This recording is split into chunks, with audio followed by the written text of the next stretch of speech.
Marcus Reed had spent 8 years building a reputation that could never be measured by job titles or performance reviews. Every person on the operations floor knew that if something went wrong, Marcus would quietly find a solution before anyone else even realized there was a problem. He wasn't loud, he didn't compete for promotions, and he never tried to impress executives with dramatic presentations. His focus was simple. He wanted to do honest work, provide a stable life for his 8-year-old daughter Lily, and return home every evening knowing he had earned everything he gave her. His mornings always began long before sunrise. While most of the city still slept, Marcus was already in the kitchen preparing breakfast. Pancakes were Lily's favorite, even if they were never perfectly round. She loved teasing him about his cooking skills, and every time she laughed, Marcus felt that all the struggles of raising her alone became a little easier. After losing his wife to an illness 4 years earlier, he had promised himself that Lily would never feel abandoned. He attended every school event, every parent meeting, and every dance recital. Work mattered, but his daughter always came first. That particular Monday felt different the moment he arrived at Ashford Dynamics. Employees hurried through the lobby carrying stacks of files while supervisors barked instructions across every department. The Billionaire founder and CEO, Victor Ashford, was scheduled to visit the regional headquarters for the first time in nearly 2 years. His reputation was legendary throughout the company. Some admired his business instincts, but far more feared his temper. Stories circulated about employees who had been publicly embarrassed during meetings, managers who had been fired without warning, and executives whose careers had ended after a single disagreement with him. Marcus ignored the panic surrounding him. Deadlines still needed to be met, shipments still needed approval, and customers still expected answers. He greeted the security guards by name, helped a receptionist fix a computer issue before calling the IT department, and spent most of the morning resolving a logistics error that could have delayed thousands of customer orders. No one asked him to solve it. He simply noticed the problem and handled it because that was who he was. Just before lunch, one of his co-workers, Denise, approached his desk with worried eyes. "Marcus, have you heard? They're reviewing every department. Management says Victor wants someone held responsible for the recent delays." Marcus looked up calmly. "There weren't any delays. We corrected them before they reached the clients." Denise sighed. "You know that. I know that. But senior management needs someone to blame." Marcus smiled politely. The truth usually has a way of showing itself. She wished she shared his confidence. By early afternoon the building had transformed into something that hardly resembled a workplace. Fresh flowers decorated the entrance. Floors had been polished twice. Executives rehearsed speeches in conference rooms. Even the cafeteria staff wore brand new uniforms. Then the elevators opened. Victor Ashford stepped into the lobby wearing an expensive tailored suit, surrounded by assistants, attorneys, and security personnel. Conversations stopped instantly. Employees straightened their posture as if standing before a military inspection. Victor acknowledged almost no one. His attention remained fixed on reports handed to him as he walked through the building. Every few steps he asked short, sharp questions that forced executives to scramble for answers. Marcus watched from across the operations floor before returning to his work. He had learned years ago that impressive entrances meant very little compared to honest leadership. An hour later every department head gathered inside the largest conference room. Marcus attended because several of the operational reports had been prepared by his team. The meeting began with impressive financial numbers. Revenue had increased. Customer satisfaction remained strong.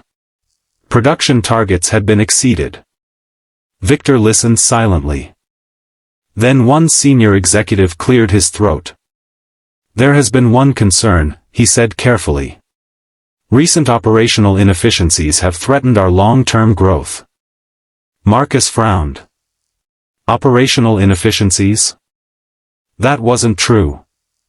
The executive continued. Our investigation indicates that operations manager Marcus Reed failed to communicate several scheduling issues in a timely manner. Marcus looked around the room in disbelief.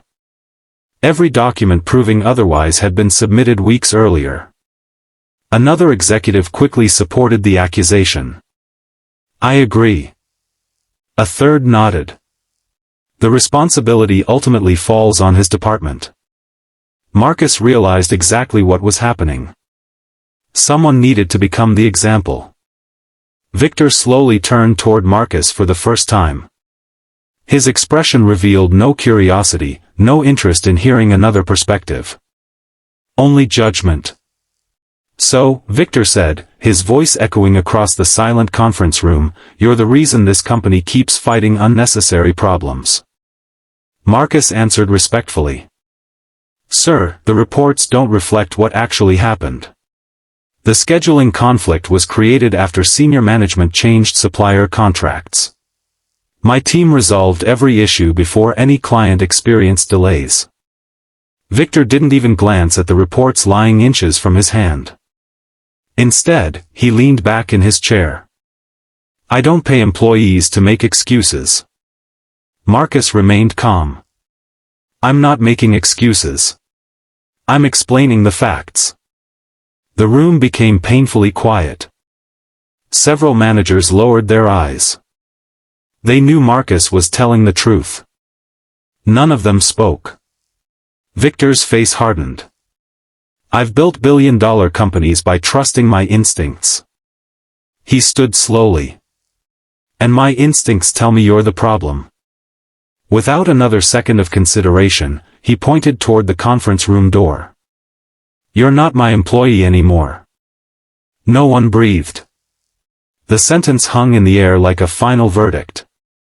Marcus looked around the room, searching briefly for anyone willing to acknowledge reality.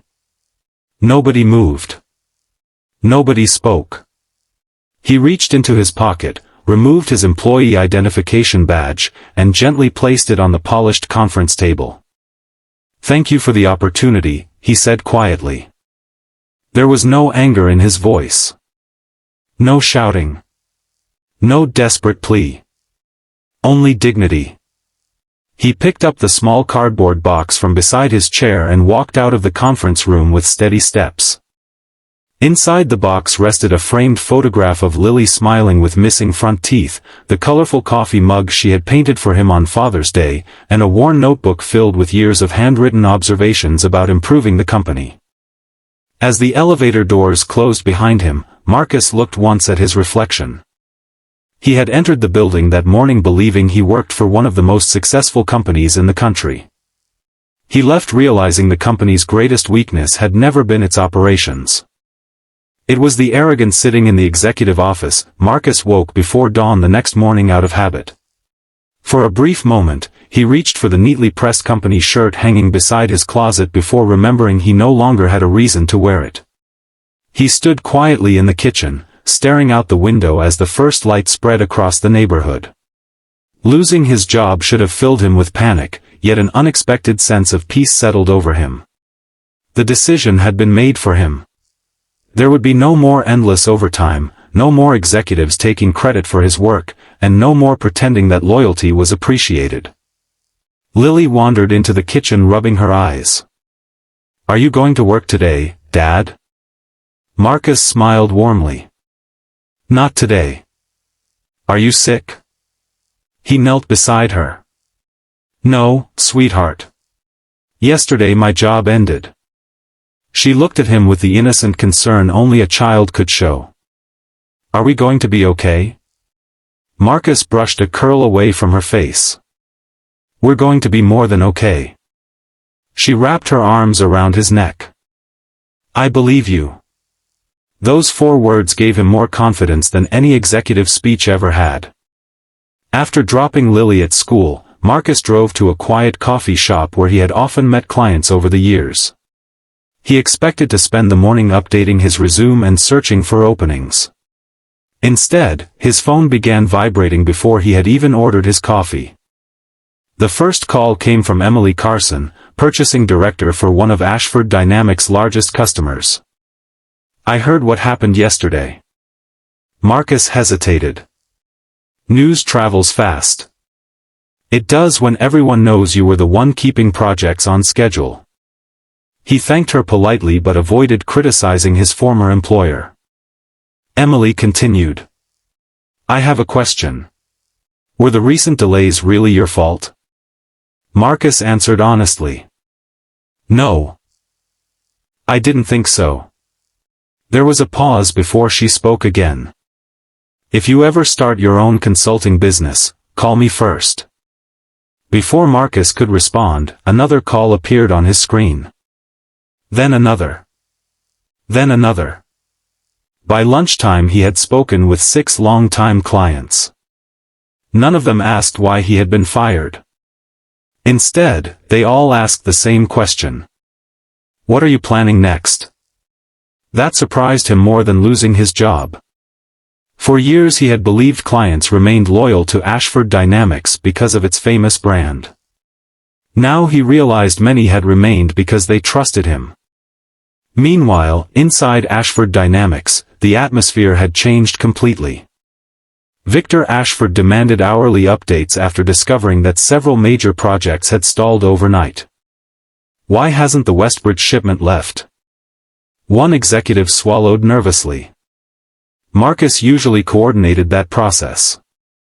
Victor frowned. Then have someone else do it. We tried. And? There are 23 separate supplier approvals.